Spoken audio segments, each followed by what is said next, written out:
My name is Tadeo. I am 25 years old and I want to tell you about what happened to me last year while traveling in the subway in Mexico City. It was something paranormal that left me very scared and without any explanation. You see, I leave my job at 10 p.m. I work in a restaurant as a manager and I almost always have to close, so I end up taking the subway very late at night. Although it's no secret that very strange things happen in that place, especially late at night or very early in the morning, nothing paranormal or bad had ever happened to me before. Well, except for one time when my wallet was stolen, but that's another story. As usual, I closed the restaurant and walked to the station, which is only 2 blocks away. By that time, the station was almost empty. The vibe can be a bit strange and tense when there aren't many people, but I was used to it. Finally, the subway arrived and I got on and sat near the window as always. While getting on, I was distracted looking for my headphones in my backpack because I love to relax by listening to music on my way home after a long day at work. In the end, I never found them and realized I had left them on the counter while counting the money from the cash register. So, I had no choice but to listen to the sound of the train, which I find very annoying. When I looked up, I noticed the subway was almost empty. There were only 2 women at the other end of the car, and I didn't know who else was behind, because I didn't turn around to check. I was very tired, and just leaned against the glass and started checking my social media. The subway moved, and suddenly, I heard a man in the seat behind me talking to what seemed to be his son. It was a child's voice. I remember the man saying something like, "You behaved very badly today. I told you to stay where I left you and you went off to make mischief. You scared Mari, and I almost got fired." I clearly heard the child respond with a mocking and somewhat strange laugh. "I don't like Mari. I'm going to make her disappear." When I heard that, I opened my eyes wide in surprise because I couldn't believe a child was saying such things. So, I stayed alert to hear what the man would reply. He only said, "I didn't summon you for that." I couldn't help but look through the glass where the man's face was reflected, looking at the child who couldn't be seen from the reflection in the car's glass. Only the small silhouette of his head was visible. The child was speaking in a low voice, and I could only see the man listening attentively and leaning in to hear what he was whispering. But suddenly, I saw how the man turned to look at me through the glass reflection, turning abruptly as if the child had told him I was listening. I quickly turned forward, pretending I hadn't heard anything and wasn't looking at them. But that man didn't take his eyes off me the entire trip until the next stop, where he got up. I was stunned when I saw that what he was carrying was not a child but a puppet. It was more like a very large marionette. I could see it perfectly as the man walked toward the front. The puppet was looking at me while being carried in the man's arms. More people got on and I lost sight of the man and his puppet.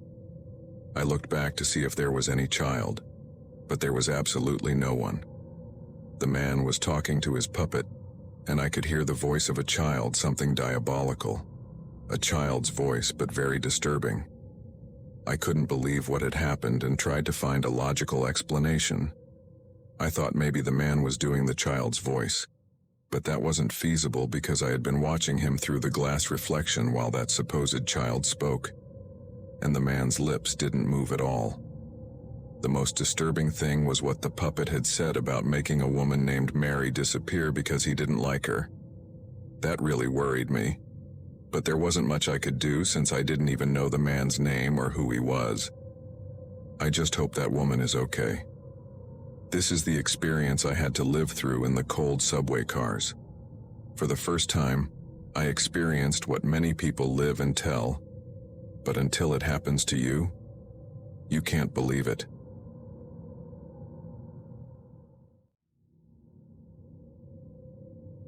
Hi everyone. I want to share with you this story that happened to me in 2020, when there were very few people on the streets and using public transportation. My name is Julio. When the metro reopened its doors that year, there were still very few people out, as I mentioned, but some of us had to go out of necessity because we needed to work to support our families. I worked at a pharmacy, and my boss told me to come to work as usual because they had all the necessary sanitary measures in place. So, I had to obey because, as I repeat, I needed to work to support my family. I remember this happened one early morning when I entered the metro station very early to get to work on time. The station was almost empty.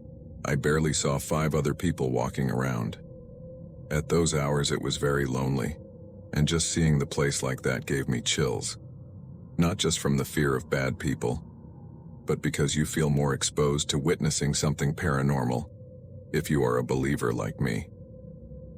I walked and sat on a bench to wait for the metro. It said there were 5 minutes left. I remember there was no one else on that side where I was, only a few people on the other side of the tracks waiting for the other metro. Finally, mine arrived. The doors opened and I got on. It felt very strange that there was no one else in the car. I knew it was very early and that people were still locked up in their homes because of the pandemic, but I had never been in a completely empty metro car. That was indeed very strange. Anyway, I took a seat and the metro moved on. I was falling asleep because it was very early in the morning, and I hadn't slept well the night before due to the anxiety of going back to work in those conditions. I think I started to doze off when suddenly the metro's sudden stop woke me up. The metro opened its doors, and I got off.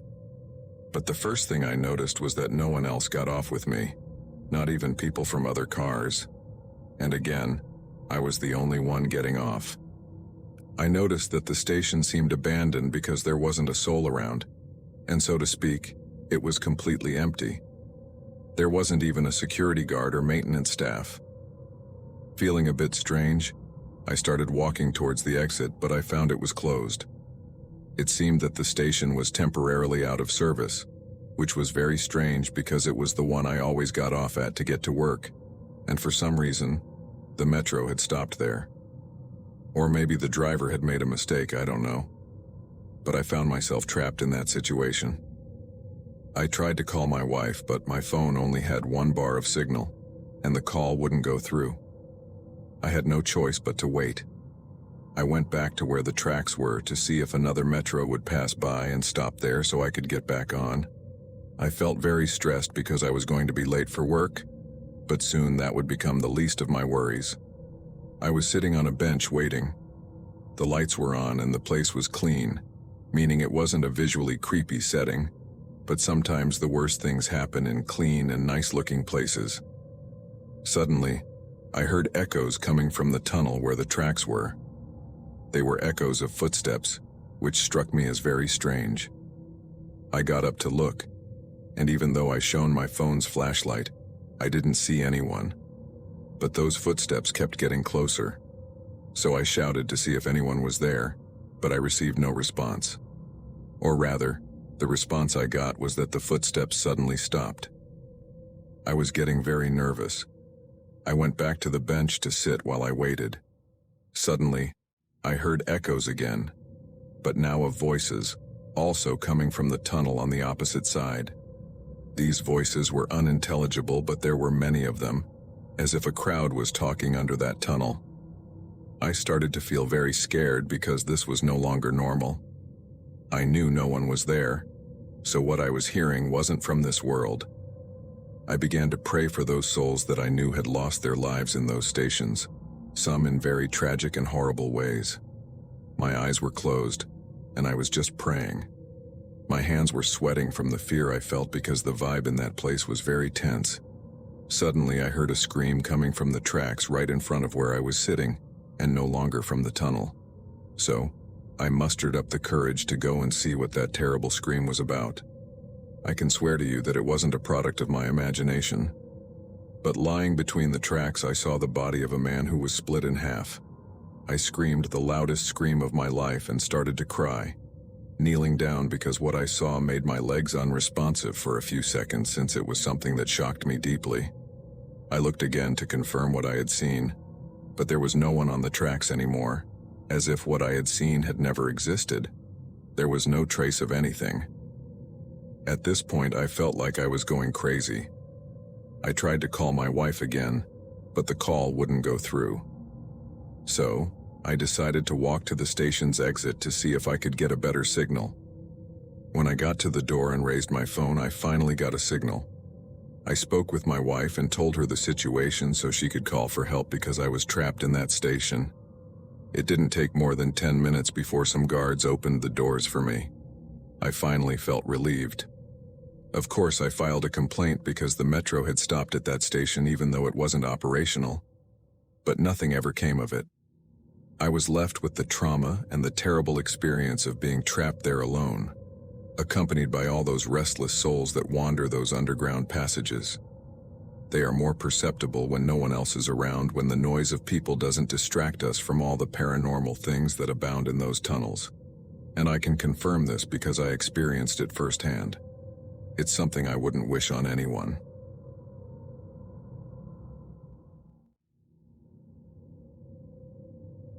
Hello, community. It is a pleasure to share my story with you, even though I prefer to do it anonymously. This happened when I was living in Germany, in the underground metro one night as I was returning from work. I had moved there alone for 2 years because my company had sent me.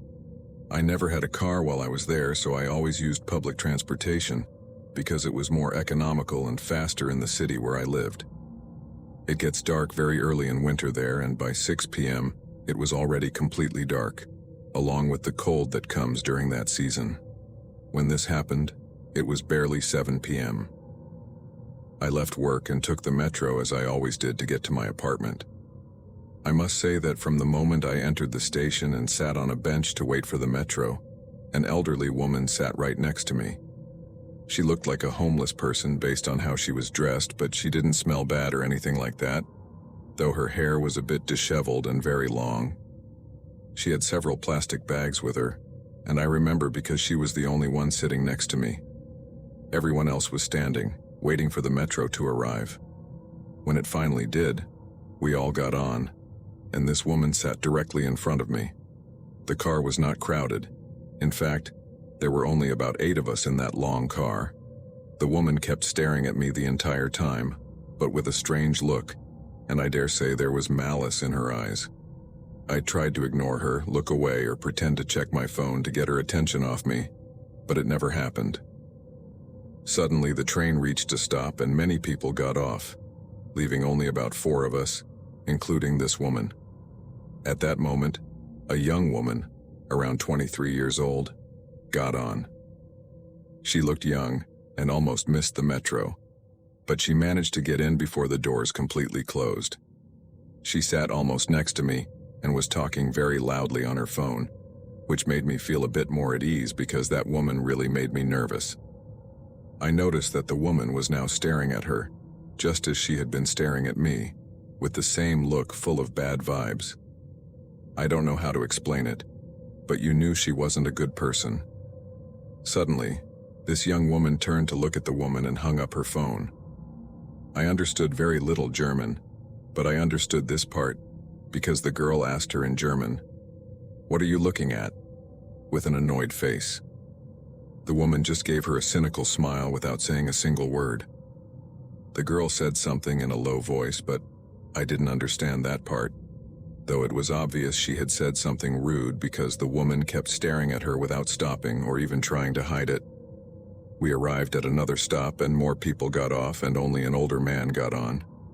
There were fewer and fewer people in that car. I was already prepared to get off when everyone else did, even if my stop was the last one. I didn't want to be alone with her. She was really scary. The metro started moving again, and suddenly, the girl who was sitting next to me said something in a low voice while looking directly at one of the bags the old woman had with her, her eyes filled with fear. I told her in English that I didn't understand her, that I didn't speak German. So the girl managed to say in English, "Look at the bag that woman has." I turned to look in front of me, and in a yellow, semi-transparent plastic bag, there was a human head. My heart pounded, and I couldn't help but cover my mouth as my eyes filled with tears. That's when the girl next to me started screaming in German, alerting everyone else to what that woman had in her bag. People looked confused as if they didn't believe her, and the woman kept staring at her with a mocking laugh, but more with contempt towards this young girl. Finally, a young man went to check what the German girl was screaming about and confirmed it. I watched everything from my seat in shock. When we arrived at the station, the young man took the old woman by the arm, and along with the girl, they handed her over to a police officer who was at that station. I got off the metro because I was very scared and preferred to take a taxi, so I saw them taking that woman away in handcuffs. I didn't know what happened next that night, but the next day it was in the local news that, indeed, the woman had a head of a 38-year-old woman who was her neighbor and with whom she had had problems. Many people said that this woman performed rituals and witchcraft. In short, they said she was a witch, and that it wasn't the first time something like this had happened in her community. But they had never been able to prove that it was this woman behind the disappearances of several people in the area until that day. The woman was arrested, but that wasn't all. Days later, it was reported that the girl from the metro, who had accused and handed her over to the authorities, was found dead in her house. They didn't know who had committed such an act against the young woman because none of the locks on her apartment were forced, and no one was seen entering or leaving that night. It was a complete mystery. I remember that during that time I panicked because something told me that the old woman had something to do with it, even though she was in jail. But I knew she was a witch. I don't know. Many things went through my mind. I was afraid that I would be next, because I had also noticed what the woman had in that bag that day. I remember thinking many times about returning to Mexico because I was living in constant fear, but my family convinced me to finish my time there since I had signed a contract. So, I gathered my courage and did it. Thank God nothing ever happened to me. But I still think that what happened to that girl was not a coincidence because from the moment you saw that woman, you knew she was evil and feared nothing. Even after being arrested, she was smiling as if she knew she would get revenge on the girl who had exposed her. Call me crazy, but I know what I saw, and I still think that old woman was also responsible for what happened to that young girl. There are very crazy people all over the world. You never know who you are sharing public transportation with or if they could be a danger when we are left alone with someone in the same car. Take care of yourselves and always be alert to the people around you.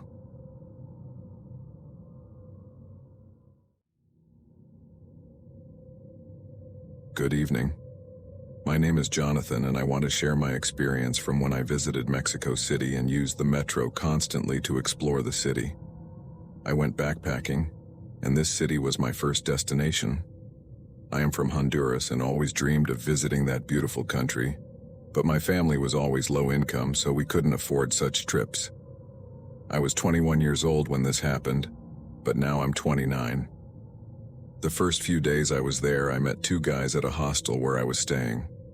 They were from Colombia, and we talked about many things. But for this story, what's relevant is that they told me some strange things that had happened to them in the metro of that city.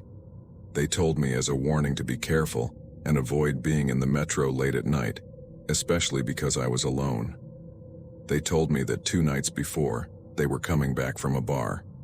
It was very late and they took the metro to return to the hostel. They said the station was almost empty. It was the last few trains running before the stations would close, and they knew this because a guard told them to hurry.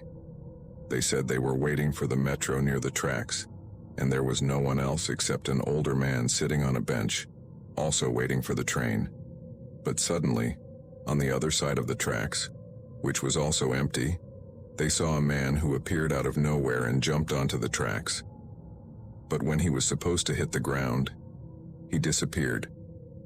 They described it as if, in the blink of an eye, the man vanished, which left them both paralyzed and unable to believe it. Suddenly, the older man sitting there told them, "You shouldn't fear what you just saw because they feed on your fear. They are souls trapped here because they took their own lives in this place and cannot move on." They didn't respond to the man, but what he said made a lot of noise in their heads, and they couldn't help but feel scared because who wouldn't feel scared after witnessing such a thing? I thanked them for the warning, but to be honest, I was a bit skeptical. I couldn't completely believe them because, to be fair, how could I believe them? Only people who have experienced paranormal things or seen such things will say yes, like me. after what happened to me in the same metro of that city. The next night, I spent the day touring the large city. I went to museums and the most popular tourist spots and tasted the incredible Mexican food. But when I realized it, it was already close to 11 p.m., and I was very far from my hostel. At that moment, I walked as quickly as I could to the nearest metro station. But upon arriving and seeing everything so deserted, I remembered the story those guys had told me. And yes, I started to feel scared and nervous. I don't know if I attracted what happened to me because of what I was feeling at that moment or if it was just fate. But as I walked through the long corridor to get to the platforms, I felt someone following me. I attributed this to being too nervous and paranoid. But when I slightly turned my head back, I saw a man walking a few meters behind me at the same pace as me.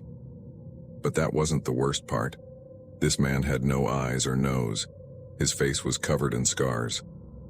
I quickly turned my head forward again, my heart pounding, my hands starting to sweat, and my face had an expression of complete terror. So, I sped up as fast as I could, and yes, there were more people walking, but very few. They looked at me, I think because of my scared face, but they never looked back at the terrifying figure following me. It was as if only I could see him because I was so susceptible. I reached the tracks and the metro hadn't arrived yet. There were about 5 more people waiting, and even though there were more people, I felt a strange sense of loneliness, as if the place was completely empty and had a very heavy vibe. It was something new to me that I had never experienced before.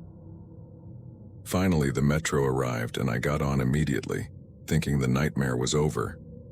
But it wasn't. I sat next to a woman and felt a bit calmer. But when we got to the next station, the metro stopped, and many people got off, leaving the carriage almost empty. But the woman next to me didn't get off. I still had about 5 stops to go. At the next stop, almost everyone got off, and an older man got on. But I didn't pay attention to him and didn't see his face because he had his head down. At that moment, the woman grabbed her things and told me, "Get off." She then quickly exited before the metro doors closed. I didn't react to what she said. I had no time to react when the doors closed again, and I saw the woman through the window looking at me worriedly. The metro moved forward, now only me and the man who had just boarded that carriage. My heart started pounding very hard. I didn't want to, but I turned my head forward, and there, sitting, was that faceless man covered in scars. I lowered my gaze and closed my eyes as tightly as I could, praying non-stop. In that 2-minute journey to the next stop, I never opened my eyes. I didn't want to see him. I knew that person was dead, and I felt it was nothing good. When we finally reached the next stop, I heard the doors open, and I got up immediately, wanting to run. But as I stood up, the man was no longer there, and several people boarded the carriage. So I decided to stay. That ghostly man, tormented soul or whatever he was, had vanished into thin air. I finally reached my destination, ran to my room to feel safe and secure. My fear was so great that I thought of returning to my country, but after talking with my family, they convinced me not to abandon my dream of traveling, only to avoid the metro late at night. But the truth is that I did not do it again during my stay there. I had no desire for it. I don't know who that man was, or if anyone else saw him there, nor do I know his possible tragic end, but he marked me for life. I really wanted to share this story, and remember that you always attract what you think. Good night to everyone.